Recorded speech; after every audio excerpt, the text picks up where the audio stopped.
Às vezes tem pessoas, irmãos, que torcem por nós, mas nós nem sabemos que essas pessoas torcem por nós.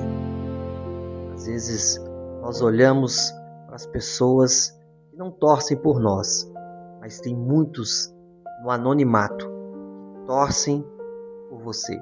Acompanhe esse vídeo comigo.